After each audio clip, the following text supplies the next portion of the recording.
Hi all, இன்னைக்கு October 12. இந்த video நேற்று எடுத்தேன். அதாவது 4வது சனிக்கிழமை. நாங்கள் வந்து வடபழனி போகிற பிளான் வச்சுருந்தோம். நான் வந்து ஊர்லேருந்து வந்ததுலேருந்தே வடபழனி போகணும் அப்படின்றது மைண்டில் இருந்துச்சு. கடந்த 2 வருஷத்தில் வந்து 3 வாட்டி வந்து நான் இந்த கோவிலுக்கு போயிருக்கேன். ஆனால் சாமியை பார்க்க முடியல. 2 வாட்டி வந்து ஃபங்க்ஷனுன்னு போயிருக்கேன். ஒரு வாட்டி சாமி பார்க்கணுன்னே போயிட்டு வண்டி கூட நிறுத்த இடம் இல்லாமல் ரொம்ப கூட்டத்தில் வேறு வழியே இல்லாமல் நாங்கள் வண்டியோடு அப்படியே இறங்க முடியாமல் திரும்பி வந்துட்டோம். ஸோ 3 வாட்டி போயிட்டு அப்படியே வந்து சாமியை பார்க்காம ரிட்டர்ன் ஆகிட்டோம். கிட்டத்தட்ட 3 வாட்டி கோபுரத்தை மட்டும் நமஸ்காரம் பண்ணிவிட்டு ரிட்டர்ன் ஆனேன். இந்த வாட்டி நல்லபடியாக முருகர் மனசு வச்சதுனால ஸோ நானும் கொஞ்சம் யோசித்தேன். சாட்டர்டே, அதுவும் புரட்டாசி சாட்டர்டேனால பெருமாள் கோவிலில் கொஞ்சம் கூட்டம் போயிருக்கோம். அதுவும் இல்லாமல் சாட்டர்டேன்றதுனால காது குத்து கல்யாணம் இதெல்லாம் வந்து இருக்காது.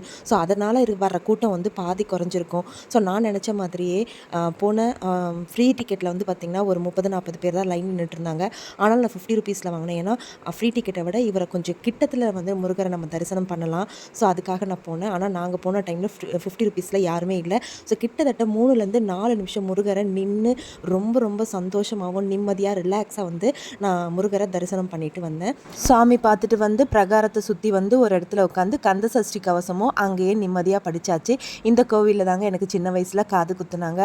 அம்மா அப்பா இல்லாமல் இதுதான் ஃபஸ்ட் டைம் நான் இந்த கோவிலுக்கு வரேன். கொஞ்சம் அவங்க ஞாபகமும் வந்துச்சு. லாஸ்ட் டைம் வந்து தரிசனம் பண்ண முடியாமல் வரும்போது கூட அம்மாவோட தான் வந்தேன். ஸோ அடுத்த வீடியோவில் பார்க்கலாம். பாய்.